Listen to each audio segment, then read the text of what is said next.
আসসালামু আলাইকুম সবাইকে। ম্যাথ সেকেন্ড পেপারের থার্ড চ্যাপ্টার অর্থাৎ জটিল সংখ্যার একাডেমিক লেকচারে সবাইকে স্বাগতম। আজকে আমরা মূলত এই চ্যাপ্টারটা শুরু করতেছি, অর্থাৎ এটাই হচ্ছে জটিল সংখ্যার প্রথম লেকচার। তো আমরা প্রথম টপিকে চলে যাই। আমাদের প্রথম টপিকটা হচ্ছে কাল্পনিক সংখ্যার উৎপত্তি। তো কাল্পনিক সংখ্যার উৎপত্তি আলোচনা করার আগে আমাদের প্রথমে কাল্পনিক সংখ্যার ডেফিনেশন বা কাল্পনিক সংখ্যা বলতে কি বোঝায় সেটা জানা জরুরি।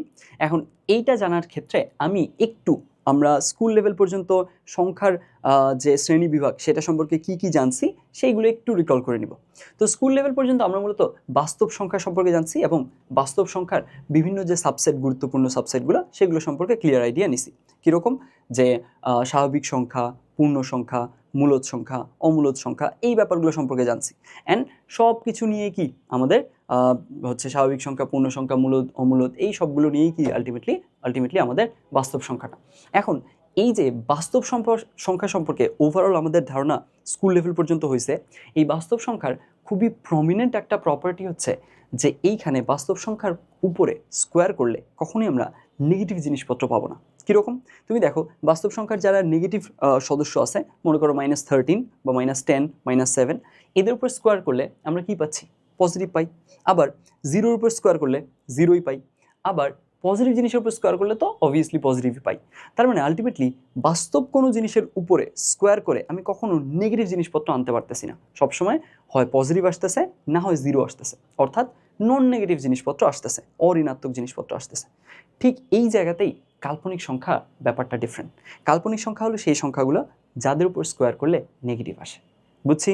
তার মানে আমাদের এখন পর্যন্ত স্কুল লেভেল পর্যন্ত যেই সংখ্যার যে শ্রেণী বিভাগ সেটার কেসে আমরা কি জানছি যে বাস্তব সংখ্যা নিয়ে মূলত আমরা কাজ করছি, এবং বাস্তব সংখ্যার কেসে ওর উপর স্কোয়ার করলে সবসময় আমরা নন নেগেটিভ জিনিসপত্র পেতাম। এখন আমরা কাল্পনিক সংখ্যার সাথে পরিচিত হচ্ছি। এটা কি ধরনের সংখ্যা? এটা হলো সেই ধরনের সংখ্যা যার উপরে স্কোয়ার করলে আমরা সবসময় নেগেটিভ জিনিসপত্র পাবো। বুঝছি? এইটাই হচ্ছে একদম কোর ডিফারেন্স আমরা এখন পর্যন্ত যা জানছি তারপরে এখন যা জানতে যাচ্ছি সেইটার। এখন দেখো, এখন কাল্পনিক সংখ্যার মোটামুটি আমরা ডেফিনেশনটা জেনে গেলাম। এখন একটু আমরা দেখি যে আসলে আমরা যে বাস্তব সংখ্যা নিয়ে কাজ করছি স্কুল লেভেল পর্যন্ত, তখন আসলে সমীকরণ সমাধানের কেসে আমাদের যখন একটু ডিফারেন্ট টাইপ অফ সিনারিও আসতো, যখন কোনো কিছুর স্কোয়ার সবসময় নন নেগেটিভ আসার কথা, নন নেগেটিভ না এসে নেগেটিভ জিনিসপত্র আসতো, তখন আমরা কিভাবে ডিল করতাম সেটা একটু দেখি। এই মনে করো আমাকে এইখানে কোনো একটা ইকুয়েশন সলভ করতে বললো, মানে অজানা জিনিসের মানটা বের করতে হবে। এইখানে ধরে নিলাম অজানা জিনিসটা এক্স দেওয়া আছে, তারপরে বলা হলো এক্স স্কোয়ার প্লাস মনে করো 3 ইজ ইকুয়াল টু 1। মনে করো এই জিনিসটা বলা আছে, x square plus 3 is equal two 1। এইখান থেকে আমরা যদি 3টাকে ডানে পার করি তাহলে আসে x square is equal two 1 - 3, 1 - 3 মানে -2। তার মানে এখন আমরা দেখতেছি এক্স স্কোয়ার মান আসছে -1, এখন -2, সরি, এক্স স্কোয়ার মান আসছে -2। এখন এইখান থেকে তারপরে আমরা কি কনক্লুশন দিতাম? কনক্লুশনে আমরা বলতাম যে আচ্ছা, এই সমীকরণটার কোনো সমাধান নেই। কেন? কারণ বাস্তব কোনো কিছুর বর্গ আসলে ঋণাত্মক হতে পারে না। তার মানে আমরা আলটিমেটলি এই যে সমীকরণগুলো সমাধান করতাম এগুলো আসলে রিয়েল ডোমেইনে সলভ করতাম। রিয়েল ডোমেইনে সলভ করতাম মানে আমরা ধরেই নিতাম যে এইখানে এই যেই চলকটা আছে এই চলকটার মান শুধুমাত্র বাস্তব সংখ্যা হতে পারবে, বাস্তবের বাইরে অন্য কোনো কিছু হতে পারবে না। দ্যাটস ওয়াই আমরা কিন্তু কি বলে দিতাম যে আচ্ছা, এইটার কোনো সমাধান নেই। কিন্তু এখন যখন আমরা পরিচিত হচ্ছি কাল্পনিক সংখ্যার সাথে, তখন আমরা প্রথমেই শুরুতেই কি দেখে নিলাম ডেফিনেশনটা, যে আচ্ছা ওর স্কোয়ারটা আসলে কি হতে পারে? নেগেটিভও হতে পারে। যেহেতু নেগেটিভও হতে পারে, তার মানে আমাদের আসলে এই ধরনের কেসগুলোতে আমরা যে আগে বলতাম যে এইটার কোনো সমাধান নেই বলতাম, মূলত বাস্তব ডোমেইনে কাজ করতেছি। আমাদের সব কাজ টোটালি বাস্তব ডোমেইনে বাউন্ড, বাস্তব ডোমেইনে আবদ্ধ। এই সেন্সে এই জিনিসটা বলতাম যে এইটার কোনো সমাধান নেই। কিন্তু এখন কিন্তু আমরা এই ধরনের জিনিসপত্রের সমাধান পাবো। বুঝছি? আলটিমেটলি জিনিসটা বোঝা গেছে? তো আমরা মূলত এইভাবে জিনিসটাকে চিন্তা করতে পারি যে আমরা বাস্তব সংখ্যা সম্পর্কে আইডিয়া নিছি, বাস্তব সংখ্যার বিভিন্ন শ্রেণী বিভাগ আগে জানতাম, তারপরে বাস্তব সংখ্যা জানলাম। বাস্তব সংখ্যার পরে এইবার কাল্পনিক সংখ্যা, জটিল সংখ্যা, এগুলো সম্পর্কে যখন জানবো আমাদের আইডিয়াটার একটা এলিভেশন পাবো আমরা। বুঝছি? কনসেপচুয়ালি আমরা এলিভেটেড হব।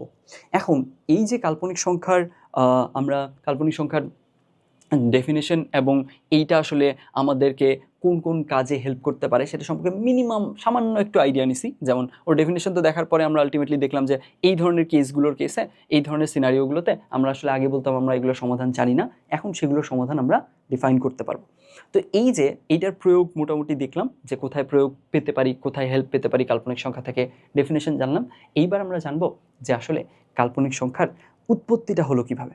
এখন কাল্পনিক সংখ্যার উৎপত্তি সম্পর্কে কথা বলতে গেলে আমাদের আসলে একদম 1400-1500 সালের দিকে ব্যাক যেতে হবে। তখন আসলে ম্যাথমেটিক্স এখনকার মতো এত চমৎকার শেপে ছিল না। কীরকম? এই যেমন ধরো এইখানে আমি তোমাকে বলছি যে আচ্ছা দেখো x² + 3 = 1, এই সমীকরণটা আমাকে সলভ করে দাও মানে x এর মানটা আমাকে বের করে দাও। তখনকার ব্যাপারগুলো আসলে এইভাবে কখনোই প্রকাশিত হতো না। প্রবলেমগুলোকে কখনোই আমরা অ্যালজেব্রাইক্যালি তখন এক্সপ্রেসড হতে দেখতাম না, বুঝছি? তখন আসলে প্রবলেম স্টেটমেন্টগুলো কখনোই এইভাবে অ্যালজেব্রাইক্যালি এক্সপ্রেসড ছিল না। তখন প্রবলেমগুলোকে কীভাবে দেওয়া হতো তাহলে? তখনকার প্রবলেমগুলো ডেসক্রিপটিভ হতো, অর্থাৎ ডেসক্রিপশন দেওয়া থাকতো, বর্ণনা দেওয়া থাকতো। অনেক সময় সেটা বর্ণনা হচ্ছে বস্তু দিয়ে দেওয়া হতো, অনেক সময় চিত্র দিয়ে দেওয়া হতো, অনেক সময় পোয়েম লিখে রাইম করে করে ছন্দ মিলিয়ে মিলিয়ে সেটাকে রিডেলের মতো ধাঁধার মতো উপস্থাপন করা হতো। কীরকম? যেমন মনে করো এই যে এই প্রবলেমটার কেসে এইটা এইভাবে বলা হতে পারে যে আচ্ছা আমাদের কি হলো, আমাদের এখানে এক্স দৈর্ঘ্যের একটা বর্গ আছে। এই বর্গের যে ক্ষেত্রফল, তার ক্ষেত্রফলের সাথে যদি আমরা কি করি, তার ক্ষেত্রফলের সাথে যদি আমরা এইখানে যদি 3 দৈর্ঘ্যের এবং 1 প্রস্থের আরেকটা ক্ষেত্রের ক্ষেত্রফল, অর্থাৎ এর ক্ষেত্রফল কত, 3 × 1 3, সেটা যদি অ্যাড করি তাহলে আসলে ওভারঅল কি চলে আসে, আমাদের এখানে আমাদের এক দৈর্ঘ্যের এক বাহুর দৈর্ঘ্য বিশিষ্ট একটা বর্গের ক্ষেত্রফল আসে। তাহলে এখানে আমাকে এই এক্স এর মানটা বের করতে হবে, অর্থাৎ এই যে এই বর্গের বাহুর দৈর্ঘ্য বের করতে হবে। দেখো বুঝো জিনিসটা সিম্পলি আমি বলি, এইখানে তারা সবসময় এই ব্যাপারগুলোকে কি বললাম, এই ব্যাপারগুলোকে একটা ভিজুয়াল ফর্ম দিয়ে ডেসক্রিপশনের মাধ্যমে এইভাবে চিন্তা করতো। প্রবলেম স্টেটমেন্টগুলোকে এইভাবেই চিন্তা করা হতো। তখন আসলে এই অ্যালজেব্রাইক যে এক্সপ্রেশন, এই ব্যাপারটা আসেইনি তখন, এটা আসে 1600 দিকে। তো এখন এই যে এই ব্যাপারগুলো আসেনি, তার মানে তারা আসলে প্রবলেমগুলোকে চিন্তা করতো কীভাবে, বা প্রবলেমগুলোকে আসলে বলা হতো কীভাবে, স্টেটমেন্ট দেওয়া হতো কীভাবে।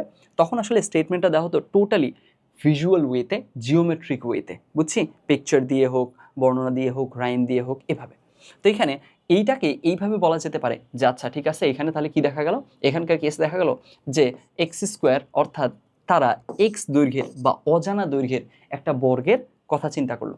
তাহলে এই একটা বর্গ আছে যার বাহুর দৈর্ঘ্য অজানা, সেটা x। তাহলে এইখানে এর ক্ষেত্রফল কত হবে, x² হবে। তাহলে x² এর জায়গায় তারা এইটা চিন্তা করতো, সবসময় ভিজুয়ালি চিন্তা করতো, জিওমেট্রিক ওয়েতে চিন্তা করতো, বুঝছি? এইখানে তাহলে আলটিমেটলি এটা গেল। এরপরে 3-এর জায়গায় তারা এই ব্যাপারটাকে এইভাবে বলতো যে আচ্ছা এর সাথে কি যোগ করা হয়েছে, এর সাথে যোগ করা হয়েছে যে 3 দৈর্ঘ্যের এবং 1 প্রস্থের একটা আয়তক্ষেত্রের ক্ষেত্রফল। তাহলে দেখো 3 দৈর্ঘ্যের এবং 1 প্রস্থের একটা আয়তক্ষেত্রের ক্ষেত্রফল কত, 3 না? 3 × 1 দৈর্ঘ্য × প্রস্থ, তাহলে এর তো 3 গেল। এরপরে এইখানে এইটা যোগ করে কি ফলাফল পাওয়া গেল, এইটা যোগ করে ফলাফল পাওয়া গেল যে আচ্ছা এইখান থেকে আসলে এই হচ্ছে আমরা একটা বর্গ পেলাম, যেই বর্গটার বাহুর দৈর্ঘ্য হচ্ছে 1। তার মানে আলটিমেটলি বাহুর দৈর্ঘ্য যদি 1 হয়, এর ক্ষেত্রফলটা পাওয়া গেছে। এখানে 2টা ক্ষেত্রফল অ্যাড করে আমরা আরেকটা নতুন ক্ষেত্রফল পাইছি, সেই ক্ষেত্রফলটা কত, সেই ক্ষেত্রফলটা হচ্ছে 1। এইভাবে করে সবসময় তারা জিনিসগুলোকে এইভাবে চিন্তা করতো। এখন এইভাবে চিন্তা করার একটা বড় ব্যাপার হচ্ছে কি জানো, তাদের কেসে আসলে যখন সমীকরণ তারা সমাধান করতেছে, যেহেতু তারা সব কিছুকে রিয়েল লাইফের সাথে ওরিয়েন্টেড করতেছে, রিয়েল লাইফের সাথে রিলেট করে করে জিনিসগুলোকে ইম্যাজিন করতেছে, তাদের জন্য কোনো সমীকরণের সমাধান নেগেটিভ হওয়াটা সেন্সই মেক করতো না। তাদের জন্য আসলে একটা সমীকরণের সমাধান আসলে নেগেটিভ সামথিং এই ব্যাপারটাই তাদের জন্য আসলে এক্সিস্টই করতো না। মানে আলটিমেটলি অর্থাৎ আমাদের যদি মনে করো আমি বললাম যে আচ্ছা x + 7 = 3, এইটা মনে করো বলা হলো, তো এই ব্যাপারটাকে তো আমি এখন এইভাবে বলতেছি। তো এখন আমি আসলে নেগেটিভ নাম্বারের কনসেপ্ট জানি, নেগেটিভ নাম্বারের কনসেপ্ট জানার কারণে এখন আমি বলতেছি এক্স এর মানটা কত, 7 ওপাশে নিয়ে গেলাম, -7 হয়ে গেল, -4 হলো। তাহলে এক্স এর মান হচ্ছে -4। তাহলে এইখানে কি বলা হচ্ছে, এইখানে মূলত আমার কাছে এমন একটা সংখ্যা চাওয়া হয়েছে যার সাথে 7 যোগ করলে 3 আসে। কার সাথে 7 যোগ করলে 3 আসে, -4 এর সাথে। -4 এর সাথে 7 যোগ করলেই আলটিমেটলি কি আসতেছে, +3 আসতেছে। কিন্তু তাদের কেসে ব্যাপারটা তো তারা সবসময় ভিজুয়ালি সবসময় ওই জিনিসটা রিলেট করে করে এইভাবেই প্রবলেমগুলো স্টেটমেন্ট আসতো। তো আলটিমেটলি তাদের কেসে এই প্রবলেমটা যদি তাদেরকে দেওয়া হতো বা তাদের কেসে এই প্রবলেমটা উত্থাপিত হতো, তাহলে তাদের কেসে এই জিনিসটা কীভাবে উত্থাপিত হতে পারতো, তাদের কেসে এই জিনিসটা এরকম ছিল যে আচ্ছা 7 দৈর্ঘ্যের একটা লাঠি আছে, 7 একক দৈর্ঘ্যের একটা লাঠি আছে, 7 মিটার ধরে নিলাম, 7 মিটার দৈর্ঘ্যের একটা লাঠি থাকলো, তার সাথে x মিটার দৈর্ঘ্যের বা অজানা দৈর্ঘ্যের আর একটা লাঠির দৈর্ঘ্য অ্যাড করলাম, আমি যুক্ত করলাম, এরপরে রাখলাম। তাহলে একদম এইখানে এখন টোটাল দৈর্ঘ্য কত?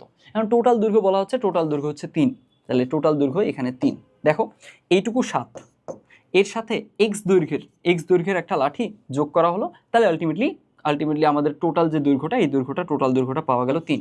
এখন কথা হলো, তুমি নিজে একটু চিন্তা করে দেখো তো, রিয়েল লাইফ সিনারিওতে, বাস্তবের সিনারিওতে এই জিনিসটা কি কখনো হওয়া পসিবল? অফকোর্স না, কারণ এইখানে এক্সের মান তখন আসলে এই যে -4 হতে হবে, অর্থাৎ একটা লাঠির দৈর্ঘ্য নেগেটিভ কিছু হতে পারবে। এই জিনিসটা তো আসলে আলটিমেটলি রিয়েল লাইফে সেন্স মেক করে না, একটা লাঠির দৈর্ঘ্য কীভাবে -4 একক হয়। সো এই ধরনের কেসগুলো তখন আসলে এইভাবে ডিল করা হতো। দ্যাটস ওয়াই তাদের কেসে কোনো সমীকরণের সমাধান নেগেটিভ নাম্বার, এই জিনিসটাই তারা মানতে পারতো না বা চিন্তা করতে পারতো না, বা তাদের চিন্তার ধরনটা এরকম ছিল না। যখনই কোনো কিছুর কেসে ম্যাথমেটিক্যাল অপারেশন শেষে দেখা যেত যে আচ্ছা এইখানে আসলে এই কোনো একটা চলক যাকে নিয়ে আমরা কাজ করতেছিলাম সেইটার মানটা আসতেছে নেগেটিভ কিছু কোনো সমীকরণের সমাধান হিসেবে, তখন আলটিমেটলি এই জিনিসটাকে তারা সবসময়ই এই ব্যাপারটা সম্পর্কে কি ছিল, অবলিভিয়াস ছিল, বা এই ব্যাপারটা সবসময় নেগলেক্ট করে যাওয়া হয়েছে, কারণ সেই জিনিসটা বাস্তবে তাদের কাছে সেন্স মেক করে নাই। বুঝা গেছে? সো আলটিমেটলি এখানে তুমি দেখো, তাহলে x² রিলেটেড একটা প্রবলেমকে আজকে আমরা যেভাবে দেখি তখনকার সময়ে সেভাবে দেখা হতো না। বুঝছি? এখন x³ রিলেটেড একটা প্রবলেমকে আজকে আমরা দেখি x³ প্লাস, মনে করো যে লিখলাম আমি x³ = 15x + 4, মনে করো এটা একটা কিউবিক ইকুয়েশন লিখলাম। তো এখানে আমি ফাইন্ড আউট করার চেষ্টা করি যে আচ্ছা x একটা নাম্বার, এই নাম্বারটার কেসে যদি রিয়েল ডোমেইনে কাজ করি, আমি এমন একটা রিয়েল নাম্বার খুঁজতেছি যার কিউবটা করলে 15x + 4 আসবে, তাই না?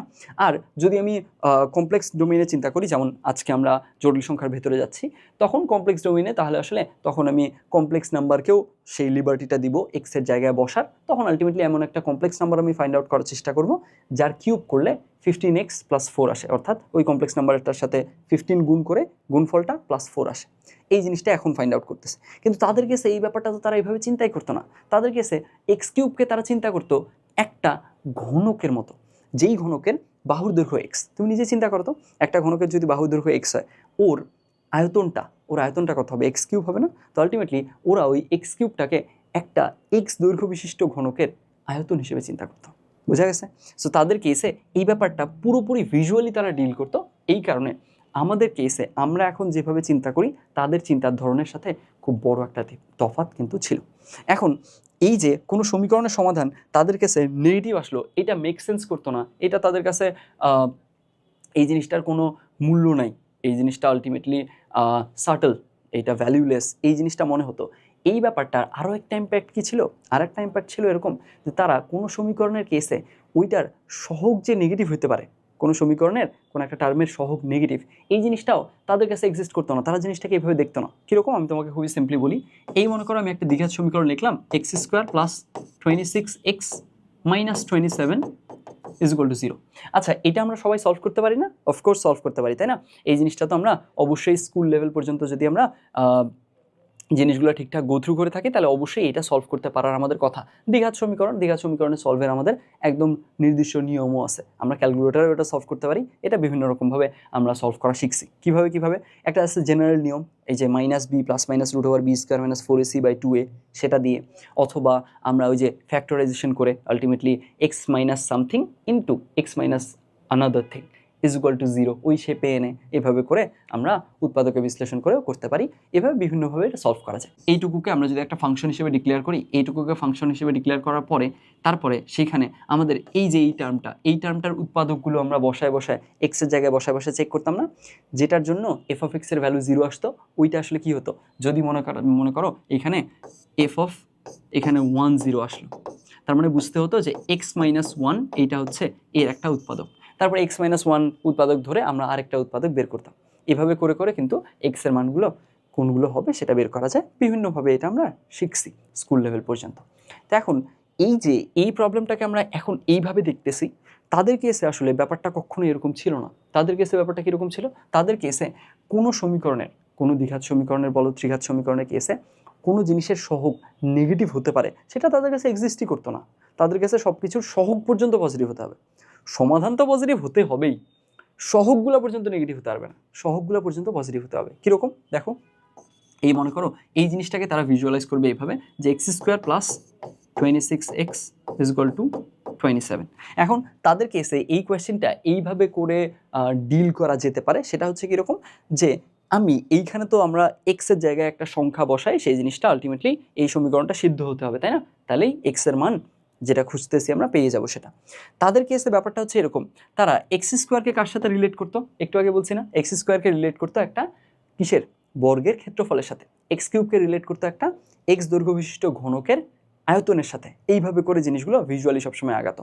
তো তাদের কেসে এই টাস্কটা যদি এখন তোমাকে দিই, তাহলে তোমার কাছে টাস্কটা কীরকম, তোমার কাছে টাস্কটা হচ্ছে ভাইয়া এইখানে এক্সের জায়গায় এমন কোন সংখ্যা আমাদের বসাতে পারি যেটা বসালে ওর স্কোয়ার প্লাস 26x এইটা 27-এর সমান হবে। তাহলে তোমার কাছে জাস্ট একটা সংখ্যা ফাইন্ড আউট করতেছে, তার কাছে সেটা সংখ্যা না, তার কাছে সেটা একটা লেন্থ। বুঝছো, তুমি যেভাবে ডিল করতেছো তার ডিলিংয়ের সিস্টেমটাই আলাদা। তো তাদের কাছে এই কোয়েশ্চেনটা হচ্ছে অনেকটা এরকম যে আচ্ছা, তারা এক্স দৈর্ঘ্যের একটা বর্গের ক্ষেত্রফল আছে এখানে, এক্স দৈর্ঘ্যের বাহু বিশিষ্ট একটা বর্গের ক্ষেত্রফল এখানে আছে। এই ক্ষেত্রফলের সাথে কি যোগ হলো, এই ক্ষেত্রফলের সাথে আসলে এক্স একটা আয়ত আসছে, যেই আয়তর একটা বাহু হচ্ছে এক্স আরেকটা বাহু হচ্ছে 26, এরকম এর ক্ষেত্রফল আসছে থাকলো। এর ক্ষেত্রফল, এই দুইটা ক্ষেত্রফল অ্যাড হয়ে আলটিমেটলি কি আসে আমাদের 27 একক ক্ষেত্রফল বিশিষ্ট আরেকটা তোমার হচ্ছে আয়ত হোক বর্গ হোক কোনো কিছু আসছে। তাহলে আলটিমেটলি তারা এটা ক্ষেত্রফল দিয়ে চিন্তা করতো। বোঝা গেছে? তাহলে আলটিমেটলি তাদের কাছে কি জিনিসটা কীরকম, যে আসলে এক্স স্কোয়ার তার মানে এক্স বাহু বিশিষ্ট বর্গের ক্ষেত্রফল, এর সাথে এক্স একটা বাহু এবং 26 আর একটা বাহু, এরকম একটা আয়তক্ষেত্রের আয়ত হোক বর্গ হোক, আলটিমেটলি আমরা তো এখন এক্সের মান জানি না, তো যেটাই হোক আলটিমেটলি এইটার হলো এই আয়তক্ষেত্রের ক্ষেত্রফলটা, এই দুইটা ক্ষেত্রফল অ্যাড করলে 27 একক ক্ষেত্রফল পাওয়া যাবে। জিনিসটা এইভাবে ডিল করা হতো। এখন এইটা তো গেল, তার মানে প্রবলেম স্টেটমেন্টগুলো তাদের কাছে ডিফারেন্ট ছিল। আই হোপ এই জিনিসটা ক্লিয়ার করা গেছে। এখন আমরা দেখি যে তারা আসলে সলিউশনগুলো কীভাবে চিন্তা করতো, একটু সেই ব্যাপারটা আমরা একটু খেয়াল করি। আমরা একটু সেটাতে যাই, এটাতে যেতে গেলে আমাদের কি করতে হবে, আমাদের সব কিছু মুছে ফেলতে হবে। তাদের কেসে সলিউশনের যে চিন্তাটা সেটাও খুব ইন্টারেস্টিং ছিল। সেই ইন্টারেস্টিং ব্যাপারটা কীরকম, সেই ইন্টারেস্টিং ব্যাপারটা ছিল এরকম যে এই যে x square plus 26x is equal two 27, এটা যদি আমরা এখন সলভ করলে আমরা কি পাবো, এই মনে করো এটা সলভ করলাম, এটা আই হোপ সবাই আমরা সলভ করতে পারি। এটা সলভ করলে আমরা পাবো হচ্ছে -27 আর 1, এইটাই হচ্ছে এটার সলিউশন। এখন দেখো তারা কিভাবে এই জিনিসটার সলভটা চিন্তা করতো। তাদের কাছে এক্স স্কোয়ার মানেই হচ্ছে এক্স দৈর্ঘ্যের বাহু বিশিষ্ট একটা বর্গের ক্ষেত্রফল, তাই না? তাহলে আমরা এই জিনিসটা একটু চিন্তা করি। এই মনে করো এই হচ্ছে আমাদের একটা বর্গ যার বাহুর দৈর্ঘ্য কত, বাহুর দৈর্ঘ্য হচ্ছে এক্স থাকলো। এরপরে এই যে 26x, এই 26xটা তার মানে কি হলো, এইটা আসলে কি হচ্ছে, এইটা হলো এক্স একটা বাহুর দৈর্ঘ্য এবং অপর বাহুর দৈর্ঘ্য হচ্ছে কি 26, এরকম একটা আয়ত। তাহলে সেরকম একটা জিনিস চিন্তা করি আমরা। এই মনে করো এইটা চিন্তা করতেছি যে এই রকম হলো ব্যাপারটা, যে এর এক বাহুর দৈর্ঘ্য হলো এক্স আর একটা হচ্ছে 26 থাকলো। তাহলে এইটার ক্ষেত্রফল এরকম। এরপরে এইটাকে তারা আসলে দুই ভাগে ভাগ করতো, সমান দুই ভাগে। তো সমান দুই ভাগে যদি তারা ভাগ করে তাহলে আলটিমেটলি ধরে নিলাম এখানে সমান দুই ভাগে ভাগ করলো। সমান দুই ভাগে ভাগ করলে এখানে থাকতেছে 13, এখানে থাকে 13। তাহলে কি হলো, এই ক্ষেত্রফলটা দুইটা ভাগে বিভক্ত হলো, এক পাশে 13x থাকলো আরেক পাশে 13x থাকলো, তাই না? এরপরে এই একটা 13x-কে এইখানে প্লেস করতো, আরেকটা 13x-কে এখানে প্লেস করতো। একটু জিনিসটা দেখাই ভিজুয়ালি, তাহলে দেখবা জিনিসটা বুঝতেছো। এই মনে করো একটা 13x-কে এইখানে প্লেস করছে এইখানে, তাহলে এইটা যেহেতু এই বর্গের বাহুর দৈর্ঘ্য যদি এক্স, তার মানে এটাও এক্স, সরি আলটিমেটলি ওটাও তাহলে এক্স। রেসপন্স করতেছে অনেক স্লো। আচ্ছা দাঁড়াও, আমরা এখানে যেটা বলতেছিলাম, এর আসলে এক বাহুর দৈর্ঘ্য যদি এক্স হয় আর যেহেতু এটা বর্গ, তাহলে এটা এক্স হলে এটাও এক্স, এইটা এক্স। তারপরে আমি কি বলছি, এই যে 26x এটাকে তারা এই বরাবর দুই ভাগে ভাগ করছে, তার মানে এখানে 13x আর এখানে 13x এরকম হয়ে গেছে, তাই না? তো এখন একটা ভাগকে এখানে প্লেস করা হয়েছে, তাহলে একটা ভাগকে যদি এখানে প্লেস করা হয় তাহলে এটা হবে কত, 13 চলে গেল। আরেকটা ভাগকে এখান থেকে নিয়ে এই বরাবর প্লেস করা হয়েছে, তাহলে জিনিসটা দেখতে কীরকম হবে? জিনিসটা দেখতে অনেকটা এরকম হবে যে আমরা যদি এই ব্যাপারটাকেই কপি করি, কপি করে আনে এইখানে রাখলাম, জাস্ট এবার ঘুরাই দেব, এই মনে করো ঘুরাই দিলাম, এই ঘুরাই দিছি, হ্যাঁ টোটালি যদি ঘুরাই দেই, এইখানে যদি প্লেস করি, এই মনে করো এখানে প্লেস করলাম, এরকম থাকলো জিনিসটা। এই যে তাহলে এক পাশ হচ্ছে এক্স হয়ে গেছে, আরেক পাশ কত? এটা কত? এটা হচ্ছে 13। এরকমভাবে থাকার পরে তারপরে আলটিমেটলি তারা এক্সট্রা একটা এরিয়া অ্যাড করবে, কেন? যাতে করে ওভারঅল নতুন একটা বর্গ তৈরি হয়। কেন একটা নতুন বর্গ তৈরি করবে? খেয়াল করো, এইখানে আমরা যদি এই বরাবর দৈর্ঘ্যটা চিন্তা করি, এটুকু এক্স, এটুকু 13, তার মানে এই পুরোটা হচ্ছে 13 প্লাস এক্স। ঠিক একইভাবে এইটাও কত? এই পাশের দৈর্ঘ্যটা, এই পাশের দৈর্ঘ্যটা এটুকু এক্স, এটা 13, তার মানে এই পাশের দৈর্ঘ্যটা হচ্ছে এক্স প্লাস 13। এখন তারা দেখতেছে যে আচ্ছা, তাহলে আলটিমেটলি আমি যদি এই জায়গাটা জাস্ট পূরণ করি, তাহলে আসলে আমার এক্স প্লাস 13 এই দৈর্ঘ্য বিশিষ্ট একটা বর্গ পূর্ণ হবে। তাদের জন্য তো জিনিসটা এরকমই দরকার। তারা তো আসলে জিনিসটা জাস্ট জিওমেট্রিক্যালি, ভিজুয়ালি এরকম জ্যামিতিক বিভিন্ন আকারের মাধ্যমেই তো সলভ করতে চাচ্ছে। তো তখন তারা কি করলো? তখন তারা এই পার্টটুকু এখন ফুলফিল করবে। কারণ এই পার্টটুকু যদি ফুলফিল করে, এইটুকুর এরিয়া কত হবে বলো তো? একটু চিন্তা করে বলো, একটু চিন্তা করে বলো, এই পাশের এরিয়া কত হতে হবে? এইটুকুর এরিয়া হতে হবে কত বলো? এই যে এই বাহুটা হচ্ছে 13, এই বাহুটা 13, তাহলে আলটিমেটলি অবশ্যই 13 × 13 হতে হবে। এই যে নতুন যে আমি অ্যাড করলাম, যাকে নতুন অ্যাড করলাম, এটাকে আমরা যদি ডিফারেন্ট কালারে দেখি, এই নতুন যাকে অ্যাড করছি এর এরিয়া হতে হবে 13 × 13 অর্থাৎ 169 বর্গ একক, তাই না? এখন এই যে 169 তারা কি করছে? এক্সট্রা নিজেরা অ্যাড করছে, তো এটা দুই পাশে তারা অ্যাড করে দিল। ধরে নাও আগে কি ছিল? আগে ছিল x² প্লাস 26x = 27, এখন দুই পাশে কি যোগ হলো? 169 যোগ হলো। 169 কেন? কারণ এই যে এটা এক্সট্রা অ্যাড করা হয়েছে, তো এটা উভয় পাশে এক্সট্রা অ্যাড করে ব্যালেন্স করা হচ্ছে। এখন দুই পাশে যদি এটা এক্সট্রা অ্যাড করে ব্যালেন্স করা হয়, তাহলে আলটিমেটলি আমরা কি দেখব? তাহলে এখান থেকে আমরা দেখতেছি যে আসলে কি হয়ে গেছে, আমাদের এখানে যে জিনিসটা পাইছি সেটা হলো এরকম যে এইখানে মূলত আমাদের এই যে x² plus 13x plus 13x, তার মানে x² প্লাস 26x, আমরা যদি এই যে সবুজ কালার যে আছে এদের যদি আমরা ক্ষেত্রফলগুলো অ্যাড করি, কত হবে? 27 হবে। কেন 27 হবে? কারণ কোয়েশ্চেনে বলাই আছে যে x² প্লাস 26x = 27, অর্থাৎ x² প্লাস 13x অর্থাৎ 26x, তাহলে x² প্লাস 26x করলে 27 হবে। তাহলে এই যে সবুজ অংশগুলোর টোটাল ক্ষেত্রফল হচ্ছে 27, আর নতুন করে আমরা অ্যাড করছি কত?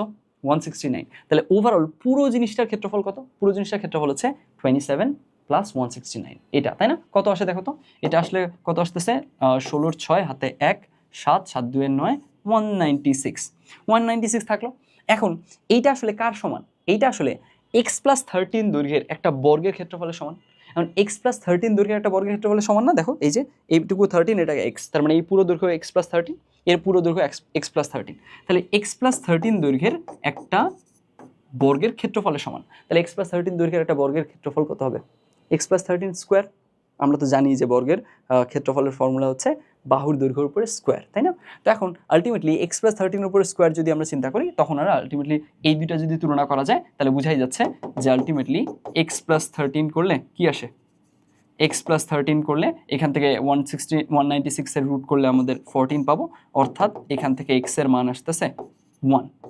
তো তাদের কাছে এই যে শুধুমাত্র 1 সলিউশনটা এইটা এক্সিস্ট করে। তাদের কাছে ব্যাপারটা হচ্ছে এরকম যে আচ্ছা, তার মানে এই যে আমি অজানা যে বর্গের বাহুর দৈর্ঘ্য খুঁজতেছিলাম, x খুঁজতেছিলাম, এখানে x খুঁজতেছি মানেই হচ্ছে এই অজানা বর্গের বাহুর দৈর্ঘ্য খুঁজতেছি। তো তাদের কাছে মেক সেন্স করতো যে আচ্ছা, এই অজানা বর্গের বাহুর দৈর্ঘ্যটা হতে হবে 1 হলেই আলটিমেটলি এই সিনারিওটা বিল্ড আপ করা পসিবল। কিন্তু আমাদের কাছে জিনিসটা তো ডিফারেন্ট। আমাদের কাছে এই এক্সটা জাস্ট একটা সংখ্যা, এইটাকে কোনো রিয়েল সিনারিওতে একটা দৈর্ঘ্যের সমান হতে হবে এমন কিছু তো আমরা চিন্তা করি না। তো যার কারণে আমাদের কাছে সমাধান কি মনে হচ্ছে? আমাদের কাছে সমাধান মনে হচ্ছে -27 হবে, 1ও হবে, তাই না? তাদের কেসে এই যে এই ব্যাপারটা যখন তারা সলভ করলো, তখন আসলে তাদের কাছে শুধুমাত্র 1 থাকলো, তারা -27 সম্পর্কে অবগতই হলো না, কারণ -27 তাদের কাছে মেক সেন্সই করবে না। একটা বর্গের বাহুর দৈর্ঘ্য কীভাবে -27 হতে পারে? একটা বর্গের বাহুর দৈর্ঘ্য পজিটিভ সামথিং হবে, তাই না? আলটিমেটলি এইটা কীভাবে নেগেটিভ হতে পারে? সো আলটিমেটলি এইখানে আসলে এক্স যেহেতু তারা জিওমেট্রিক্যালি ওই জিনিসটার সাথে কোরিলেট করে ফেলছে, দ্যাটস ওয়াই তারা আসলে এই জিনিসটা মানতে নারাজ। বোঝা গেছে? আগেকার ব্যাপারগুলো এইভাবে চলতো।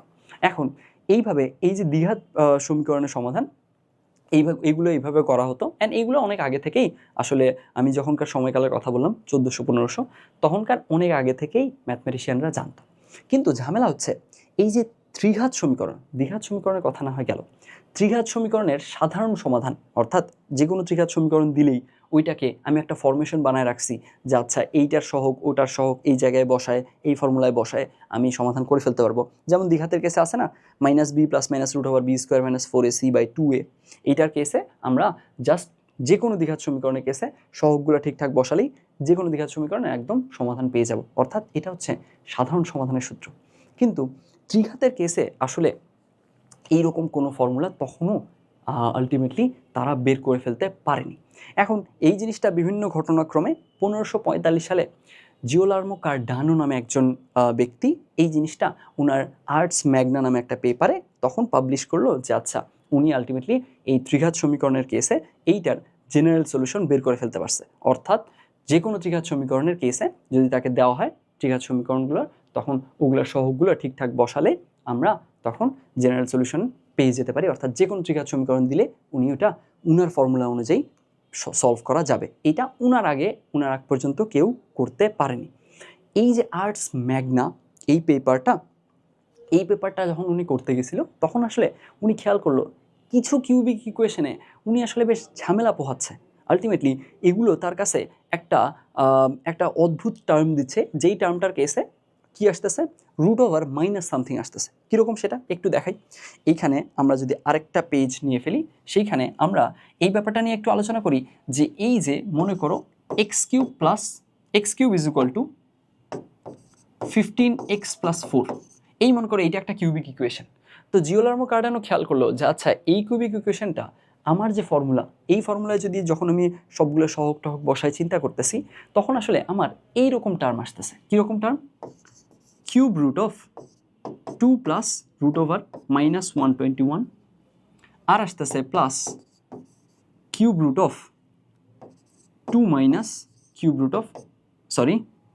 তো না, শুধু রুট, এখানে √/-121। আলটিমেটলি তার কাছে ব্যাপারটা এইরকমভাবে ধরা দিচ্ছে। এখন উনি খেয়াল করলো যে আচ্ছা এইখানে তো আসলে এই যে -121 এইটা আছে রুটের ভিতরে মাইনাস, তারা একটা সমীকরণের সমাধান হিসেবে মাইনাস নিতে পারে না, একটা সমীকরণের সহগ পর্যন্ত মাইনাস হিসেবে অ্যাকসেপ্ট করতে পারে না। তোমার মনে হয় এই জিনিসটা তাদের কাছে মেক সেন্স করবে? অফকোর্স না। এই জিনিসটা তাদের কাছে মোটেও মেক সেন্স করে না যে আচ্ছা কোনো নেগেটিভ জিনিসের আমি রুট করতেছি। নেগেটিভ জিনিসের আবার রুট কেমনে হয়? তারা রুটকে চিন্তা করে কিভাবে? তারা রুটকে চিন্তা করে কোনো একটা বর্গের ক্ষেত্রফল দেওয়া আছে, বর্গের বাহুর দৈর্ঘ্য বের করতে হবে এরকমভাবে। যেমন আমি যদি তোমাকে 4-এর রুট বলি, 4-এর রুট করলে তাহলে কত আসে? 2 আসে না? তো এখন এই যে 2 আসে, তাদের কাছে ব্যাপারটা এরকম যে আচ্ছা 4 ক্ষেত্রফলের একটা বর্গ, 4 ক্ষেত্রফল দেওয়া আছে, এটা একটা বর্গের ক্ষেত্রফল, এই বর্গের বাহুর দৈর্ঘ্য বের করতে হবে। আচ্ছা কোন বর্গের হচ্ছে ক্ষেত্রফল 4 হবে? যখন একটা বর্গের বাহুর দৈর্ঘ্য 2 হবে। এইভাবে তারা চিন্তা করতো। বুঝছি? যদি 9-এর রুট করতে দেওয়া হয় তাদের কাছে থট প্রসেসটা এরকম যে আচ্ছা আমাদের 9 একক ক্ষেত্রফল বিশিষ্ট একটা বর্গ দেওয়া আছে, ওই বর্গের বাহুর দৈর্ঘ্য বের করতে বলছে। তো তখন দেখা গেল যে আচ্ছা 3 একক দৈর্ঘ্য যদি হয় ওই বর্গটার বাহুর, তখন আলটিমেটলি তার ক্ষেত্রফলটা 9 হবে। তাদের কাছে চিন্তার ধরনটা ছিল এরকম। তো তোমাকে যদি আমি তখন ওই সময়ে গিয়ে বলি যে আচ্ছা একটা বর্গের ক্ষেত্রফল হচ্ছে minus something, -121, of course that doesn't make any sense. বুঝছি? তো তাদের কাছে এই ব্যাপারটা তখন আসলে এই জিনিসটা মেক সেন্স করেনি, যার কারণে ইনি এই কেসটা নেগলেক্ট করে গেছে নিজের আর্টস ম্যাগনা পেপারে, চলে গেল। কিন্তু এর পরবর্তীতে এই যে এই ধরনের ইকুয়েশনগুলো সলভ করতে গিয়ে এই ধরনের টার্ম অ্যারাইজ করতেছে, তার বেশ কয়েক বছর পরে আলটিমেটলি ইটালিয়ান একজন ইঞ্জিনিয়ার, ওনার নাম ছিল মনে হয় বম্বেলি নামের একজন ইটালিয়ান ইঞ্জিনিয়ার, তখন উনি এইখান থেকে আগানো শুরু করলো। এখন এই যে উনি অর্থাৎ আলটিমেটলি ওই আর্টস ম্যাগনার রাইটার হচ্ছে কার্ডানো। এখনও দেখবা অনেক সময় কিউবিক ইকুয়েশনের সলভের যে সাধারণ রুলটা, এটাকে অনেক সময় কার্ডানোস মেথড বলে। তো ওই যে কার্ডানো, যিনি কিউবিক ইকুয়েশন সলভিংয়ের জেনারেল সলিউশন দিয়ে গেছে, উনি যেখানে ছেড়ে গেছে সেই জায়গা থেকেই আলটিমেটলি বোম্বেলি কাজ শুরু করলো। তো তখন উনি বোম্বেলি কাজ শুরু করার পরে এই জিনিসটার কেসে এইখানে এই যে 2 + হচ্ছে √/-121, এটার উপরে কিউব রুট আছে, এইটাকে উনি আলটিমেটলি এইভাবে চিন্তা করলো যে আচ্ছা এইটার কিউব রুটটা আসবে কীরকমভাবে? এইটার কিউব রুটটা আসবে আমাদের অর্ডিনারি যে নাম্বারগুলো আমরা জানি সেইটা প্লাস হচ্ছে এইটা প্লাস হলো কীরকম হবে, এইটা plus root over minus something, এইভাবে চিন্তা করলো। তারপরে তখন এইখান থেকে এইভাবে চিন্তা করার পরে আলটিমেটলি উনি এটার সলভিংয়ের কেসে এই জিনিসটা মেক সেন্স করাতে পারলো। দেখো ব্যাপারটা বুঝো, ঝামেলাটা বুঝো। এইটার ওনার কাছে মনে হচ্ছিল যে আচ্ছা এইটা সলভ করতে গিয়ে আলটিমেটলি আমার এই ধরনের জিনিস ফেস করতে হচ্ছে, রুট ওভার মাইনাস সামথিং। তো রুট ওভার মাইনাস সামথিং কেমনে হয়, রুটের ভিতরে তো মাইনাস কোনো কিছু হতে পারে না। তো আলটিমেটলি এইটার তাহলে এই সমীকরণের কোনো কি নাই, এই সমীকরণের কোনো বাস্তব সমাধান নাই, এই ডিসিশন উনি দিল। কিন্তু পরবর্তীতে ওই যে ইটালিয়ান ইঞ্জিনিয়ার বম্বেলি উনি আলটিমেটলি এইখান থেকে এইটার কিউব রুটটা কীরকম হতে পারে সেই জিনিসটা চিন্তা করার পরে সেই জিনিসটাকে এইভাবে চিন্তা করলো, একটা অর্ডিনারি নাম্বার মানে রিয়েল নাম্বার আর কি, রিয়েল নাম্বার একটা এখানে বসলো, তার সাথে আমরা যদি রুট ওভার মাইনাস সামথিং এইভাবে করে চিন্তা করি এর কিউব রুটটা, তখন জিনিসটা মেক সেন্স করতেছে। অ্যান্ড আলটিমেটলি উনি এইভাবে আগায় দেখলো যে আচ্ছা এইটার মান কত আসে, এইটার মান আসে 2 প্লাস রুট ওভার মাইনাস 1, এইটার মান কত আসে, এইটার মান আসে 2 মাইনাস রুট ওভার মাইনাস 1। এখন এই দুইটা তো অ্যাড হয়েই আমাদের সমাধান দিত, তাহলে এই দুইটা অ্যাড হয়ে গেল, এই দুইটা অ্যাড হয়ে আমাদের আসলো 4। এখন এই যে তার মানে আলটিমেটলি আমরা যেই জিনিসটাতে এসে আটকে গেছিলাম আমি এবং বলছিলাম যে এটা কোনো মেক সেন্স করে না, এটার কোনো সেন্স নেই, এইটা টার্ম আসছে মানে এটার কোনো সমাধান নাই, আসলে বাস্তব সমাধান নাই। কিন্তু আলটিমেটলি আগায় দেখা গেল এটার বাস্তব সমাধান তো আছে, কারণ এই যে এই নাম্বারটা তো বাস্তব নাম্বার, 4 পজিটিভ নাম্বার, বাস্তব নাম্বার। সো আলটিমেটলি তখন দেখা গেলো যে আচ্ছা এই 4 কি আসলেই একে সিদ্ধ করে, 4 কি আসলেই এর সমাধান? তখন দেখা গেলো হ্যাঁ আসলেই তো এর সমাধান। তুমি যে বসায় দেখো 4 কিউব মানে কত, 4 কিউব মানে হচ্ছে 64, আর এখানে তুমি বসায় দেখো 4 ইন্টু 15 তার মানে 60, 60 প্লাস 4 মানে 64। তাহলে বুঝাই যাচ্ছে যে 4 অবশ্যই এর সমাধান এবং 4 বাস্তব, 4 পজিটিভ। সো এইখানে তখন আসলে যেই জিনিসটা বলা হলো যে আচ্ছা এই যে ধীরে ধীরে তখন এই রুট ওভার মাইনাস সামথিং এইটার অ্যাকসেপ্টেন্সটা বাড়া শুরু করলো। রুট ওভার মাইনাস সামথিংকে তখন এইভাবে করে তারা চিন্তা করতে শুরু করলো বা এটার উপযোগিতারা চিন্তা করা শুরু করলো যে রুট ওভার মাইনাস সামথিং নিজে বাস্তব না, কিন্তু সে আসলে বাস্তবতাকে ফুটায় তুলতে বা বাস্তবতার ইন্টারমিডিয়েট স্টেপ হিসেবে, মধ্যবর্তী স্টেপ হিসেবে সেই জিনিসটা বেশ চমৎকারভাবে কাজ করে। বোঝা গেছে? তাহলে আলটিমেটলি এইখানে তাহলে এই যে কাল্পনিক সংখ্যা বা অবাস্তব সংখ্যা এইটার কেসে এইটার বিশেষত্ব কিভাবে চিন্তা করা গেল যে আচ্ছা এটা নিজে বাস্তব না, অফকোর্স সে নিজে বাস্তব না, বাস্তব সংখ্যার মধ্যে সে ইনক্লুডেড না, কিন্তু সে আসলে বাস্তবতাকে বা বাস্তব সিনারিওগুলোকে, বাস্তব জিনিসপত্রকে এক্সপ্লেইন করতে পারে অসাধারণভাবে। অ্যান্ড এটা এখনও সত্যি। তুমি আলটিমেটলি এখন যদি ওয়েভ ইকুয়েশন থেকে শুরু করে অনেক জায়গায় তুমি দেখবা যে এইখানে আসলে অনেক বাস্তব জিনিসকে খুবই অসাধারণভাবে এক্সপ্লেইন করা যায় এই অবাস্তব জিনিস দিয়ে। সে নিজে বাস্তব না, কিন্তু সে আসলে বাস্তব ব্যাপারগুলোকে এক্সপ্লেইন করতে খুব অসাধারণভাবে হেল্প করতেছে। বুঝা গেছে? এই তো তারপরে তখন এই জিনিসটাকে এইভাবে চিন্তা করা শুরু হলো এবং এইটাকে প্রথম দিকে ম্যাথের ইন্টারমিডিয়েট স্টেপ হিসেবে এটা আসতে পারে এই জিনিসটা রিকগনাইজ করা শুরু হলো। এরপরে সেট তত্ত্বের জনক Rene Descartes root over minus 1 এইটার যে আলটিমেটলি প্রয়োগটা, এই ব্যাপারটাকে উনি বেশ পপুলারাইজ করছে অ্যান্ড এইটাকে উনি নামকরণ করছে ইম্যাজিনারি নাম্বার, যে নামটা পরে স্টিক করছে যে হ্যাঁ এটাকে এখনও স্টিল ইম্যাজিনারি নাম্বার বা কাল্পনিক সংখ্যা বলা হয়। তো এরপরে লিওনার্ড অয়লার এই ব্যাপারটাকে আই দিয়ে এক্সপ্রেস করছে, এই প্রতীকটা উনি প্রবর্তন করছে। পরবর্তীতে ওই প্রতীকটা দিয়ে আমরা এখনও সেই জিনিসটাকেই এক্সপ্রেস করি, i is equal to root over minus 1 চিন্তা করা হয়। এই ছিল আমাদের মোটামুটি কাল্পনিক সংখ্যার ইতিহাস। এইখানে আমি জাস্ট ওভারঅল সামারিটা মোটামুটি করে বলার ট্রাই করছি। এখন এই জিনিসটা আমি কোত্থেকে নিছি সেই সোর্সটাও বলে দিই, যাতে করে তোমাদের কারো আগ্রহ থাকলে সেই ব্যাপারটা দেখে আসতে পারো। আমি জানি না কতটা গুছায় তোমাদেরকে বলতে পারলাম। সেটা হচ্ছে ভেরিটাসিয়াম নামে একটা ইউটিউব চ্যানেল আছে। তো তুমি জাস্ট এই জিনিসটা ইউটিউবে সার্চ করবা এপিক ম্যাথ ডুয়েল ভেরিটাসিয়াম। এই ব্যাপারটা যখন সার্চ করবা তখন দেখবা এপিক ম্যাথ ডুয়েলটা হলো ওই ভেরিটাসিয়ামের ওই ভিডিওর থাম্বনেইলে লেখা আছে, সার্চ করলেই চলে আসবে। সেইখানে ইম্যাজিনারি নাম্বার কোত্থেকে আসলো, কিভাবে আসলো সেটা একদম ডিটেইলে বলা আছে। আমি এখন আজকে যে কথাগুলো বললাম সেগুলো আসলে ওই ভিডিও থেকেই নিয়েই, ওই ভিডিওটাকে সোর্স হিসেবে রেখেই তারপরেই বলা। বুঝা গেছে? সো এখন তোমরা ওই জিনিসটা গিয়ে দেখতে পারো। সেখানে আসলে এইখানে আমি তো জাস্ট ডিরেক্ট একদম কার্ডানোর কথা বলছি যে আচ্ছা কার্ডানো নামে একজন ছিল যিনি হচ্ছে ত্রিঘাত সমীকরণের হচ্ছে একটা জেনারেল সলিউশন আর্টস ম্যাগনাতে দিছে, কিন্তু এর আগেও আসলে বেশ কিছু কিন্তু ঘটনাক্রম আছে, সেই সবগুলো জিনিস ওখানে বেশ চমৎকারভাবে গুছিয়ে বলা আছে। আগ্রহ থাকলে সেটা অবশ্যই দেখে আসতে পারো। তো এই ছিল আমাদের কাল্পনিক সংখ্যার উৎপত্তির গল্প। আমরা প্রথমেই এই চ্যাপ্টারের শুরুতেই একটু গল্প করে নিলাম। তাহলে একটু সামারাইজ করি এবার, গল্প যেহেতু শেষ মোটামুটি, তাহলে আমরা দেখলাম যে আচ্ছা আমরা স্কুল লেভেল পর্যন্ত বাস্তব সংখ্যা সম্পর্কে পরিচিত ছিলাম। বাস্তব সংখ্যার ধর্ম কী? সেই ধর্মটা হচ্ছে, বাস্তব সংখ্যার ধর্ম হলো ওর উপর স্কোয়ার করলে আমি কখনোই নেগেটিভ কিছু পাবো না, হয় জিরো পাবো না হয় পজিটিভ পাবো, অর্থাৎ অঋণাত্মক জিনিসপত্র পাবো। এখন আমরা নতুন একটা ধরনের সংখ্যার সাথে পরিচিত হচ্ছি, যেটা হচ্ছে কাল্পনিক সংখ্যা, যেটা একটা নিউ ভ্যারিয়েন্ট, আমাদের কনসেপ্টটাকে একটা নিউ এলিভেশন দিবে। সেই কাল্পনিক সংখ্যার কেসে ব্যাপারটা হচ্ছে এর ধর্ম কি? এর ধর্মটা হচ্ছে এই রিয়েল নাম্বার থেকে কেন স্ট্যান্ড আউট করে? সেই কারণটা হচ্ছে এর স্কোয়ার করলে নেগেটিভ আসে। তাহলে যে সকল সংখ্যার স্কোয়ার করলে সবসময় নেগেটিভ পাবো তারা হচ্ছে কাল্পনিক সংখ্যা বা ইম্যাজিনারি নাম্বার, আর যাদের স্কোয়ার করলে নন জিরো পাবো, নন নেগেটিভ পাবো, অঋণাত্মক জিনিসপত্র পাবো, সেগুলোই হচ্ছে বাস্তব সংখ্যা। এই গেল আমাদের বাস্তব সংখ্যা যা পড়ে আসছিলাম, সেইখান থেকে এখন যেটা দিয়ে শুরু করবো ইম্যাজিনারি নাম্বার, সেটার কোর বেসিক ডিফারেন্স। এরপরে কি বলছিলাম? এরপরে বলছিলাম যে কাল্পনিক সংখ্যার যে এই ধারণাটা, এটা কিভাবে ধীরে ধীরে ধীরে ধীরে ইভলভ হলো সেই জিনিসটা। এখানে শুরুতেই আমি তোমাকে এটা বোঝানো ট্রাই করছি যে আমরা এখন যেভাবে আসলে ম্যাথমেটিক্যাল কাজকর্ম করি এই বিভিন্ন এক্সপ্রেশন দিয়ে, এইভাবে তখন আসলে কাজকর্মগুলো করা হতো না 1400-1500 দিকে। তখন এইগুলো আসলে কিভাবে করা হতো? এইগুলোকে তখন আসলে বিভিন্ন ইমেজ দিয়ে, বিভিন্ন ডেসক্রিপশন দিয়ে, একদম বিভিন্ন পোয়েম দিয়ে, ছন্দ মিলিয়ে এইভাবে উপস্থাপন করা হতো প্রবলেমগুলো। এখন তারপরে সেখান থেকে এইখানে ওইগুলোকে ভিজুয়ালি জিওমেট্রিক বিভিন্ন শেপ দিয়ে, এদের এরিয়া দিয়ে, এদের ভলিউম দিয়ে, অর্থাৎ এদের ক্ষেত্রফল, আয়তন, এগুলো দিয়ে চিন্তা করে করে জিনিসগুলো সলভ করা হতো। বুঝছি? এই যে এখানে তোমাকে বলছিলাম যে তাদের জন্য কোনো একটা প্রবলেমের হচ্ছে সলিউশন, চলকের মান নেগেটিভ হতে পারে, এটা তাদের জন্য অ্যাকসেপ্টেবল ছিল না। কেমনে অ্যাকসেপ্টেবল হবে? তারা তো সবসময় রিয়েল লাইফের সাথে জিনিসটা ম্যাচ করে করে জিনিসগুলো চিন্তা করতেছে, তাই না? তো কোনো দৈর্ঘ্য তো নেগেটিভ হতে পারে না, তো যার কারণে এটা তার কাছে মেক সেন্স করে না।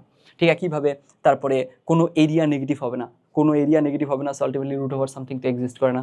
ইভেন তাদের কাছে কোনো সমীকরণের যে সহগ, একটা সহগ, সেই সহগটা নেগেটিভ হবে এইটাও তারা চিন্তা করতে পারে না। তারা সবসময় জিনিসগুলোকে পজিটিভ করে নিয়ে চিন্তা করে।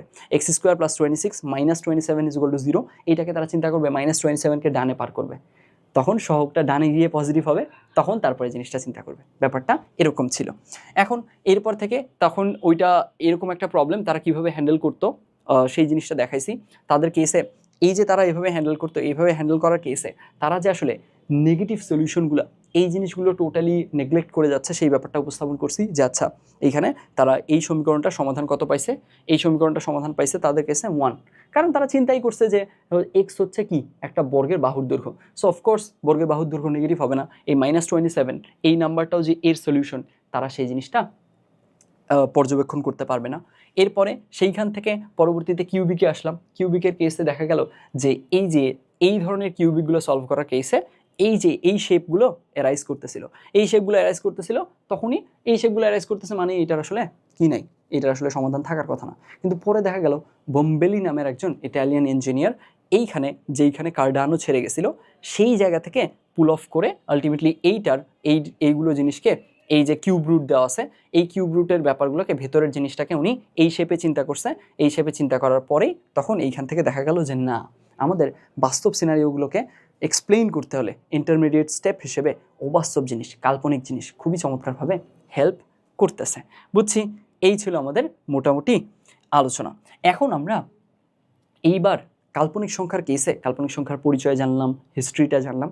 এখন কাল্পনিক সংখ্যাকে কী দিয়ে এক্সপ্রেস করে সেটাও কিন্তু বলছি। সেখানে কি বলা হয়েছিল যে আচ্ছা এই যে কাল্পনিক সংখ্যা আমরা চিন্তা করতেছি, মানে কাল্পনিক সংখ্যা মানেই হচ্ছে যার বর্গ হবে ঋণাত্মক, অর্থাৎ যে হবে এরকম রুট ওভার মাইনাস সামথিং মানেই কাল্পনিক, কথা শেষ। বুঝছি? তাহলে কাল্পনিক সংখ্যা বা ইমাজিনারি নাম্বার মানে কি? এই শেপটা হবে রুট ওভার মাইনাস সামথিং। এখন সামথিংয়ের জায়গায় যে কোনো রিয়েল নাম্বার বসতে পারে, 10 বসতে পারে, 11 বসতে পারে, 100 বসতে পারে, 1 বসতে পারে, 1.5 বসতে পারে, যে কোনো কিছু বসতে পারে। বুঝলাম? এখন এইটা গেল কাল্পনিক সংখ্যার একদম জেনারেল শেপটা। আর এইটার ক্ষুদ্রতম একককে আমরা আই দিয়ে প্রকাশ করি। আইটা দিছিল লিওনার্ডো অয়েলার, এটাও বলছিলাম। তো এইখানে এইটার ক্ষুদ্রতম একক হচ্ছে রুট ওভার মাইনাস ওয়ান, এটাকে আই দিয়ে আমরা প্রকাশ করি আর কি। I for imaginary, I for imaginary থেকে এটাকে আই দিয়ে এক্সপ্রেস করা হয়। এখন কথা হচ্ছে যে এইটার কেসে এই যে আই ইকুয়াল টু √(-1) এইটা দিয়ে এক্সপ্রেস করার সুবিধা হচ্ছে যে আমরা যে কোনো হলো গিয়ে ইমাজিনারি নাম্বারকে আমরা আই এর থ্রুতে এক্সপ্রেস করতে পারবো। কীরকম? মনে করো তুমি বললা √(-27) এটা কি ইমাজিনারি নাম্বার কিনা? উত্তর হচ্ছে অফকোর্স ইমাজিনারি নাম্বার। এখন এটাকে আই দিয়ে কীভাবে এক্সপ্রেস করা যায় একটু দেখি আমরা। এটাকে আই দিয়ে এক্সপ্রেস করা যায় এইভাবে যে √(27) ইন্টু -1। এখন এই -1-এর জায়গায় কী লেখা যায়? আই স্কোয়ার লেখা যায় না? একটু দেখো তো, আই মানেই তো √(-1), তাহলে আই স্কোয়ার মানে -1, খুবই সিম্পল কথা। তাহলে আই স্কোয়ার মানে -1। তাহলে এই যে -1-এর জায়গায় আমরা কি লিখতে পারি? -1-এর জায়গায় লিখতে পারি আই স্কোয়ার। যেহেতু -1-এর জায়গায় আমি আই স্কোয়ার লিখতে পারি, আই স্কোয়ার হয়ে গেছে, তাহলে এটাকে এভাবে চিন্তা করা যায় যে √(27i) √(27i) তাহলে দেখো কি হলো, আমাদের √(-27) এটাকে √(27i) হিসেবে চিন্তা করা গেল। আচ্ছা, যদি এরকম লিখি আমি √(-104), তাহলে এখান থেকে এইটাকে কি লেখা যাবে বলো তো? এটাকে লেখা যাবে √(104i). বুঝা গেছে? সো আলটিমেটলি আইটাকে কাল্পনিক সংখ্যার একদম ক্ষুদ্রতম একক হিসেবে সেট করার ফলে আমরা যে কোনো কাল্পনিক সংখ্যাকে আই দিয়ে এক্সপ্রেস করতে পারতেছি। বুঝছি? এই তো এইবার আমরা দেখব এই যে আই দিয়ে এক্সপ্রেস করলাম, কাল্পনিক সংখ্যার হিস্ট্রি জানলাম, কাল্পনিক সংখ্যার প্রকাশ জানলাম, যে কোনো কাল্পনিক সংখ্যাকে আই দিয়ে প্রকাশ করা যায় এই ব্যাপারটা দেখলাম। এখন এই আই এর বিভিন্ন প্রপার্টি দেখব এবং আই নিয়ে কাজ করব। শুরু করি তাহলে।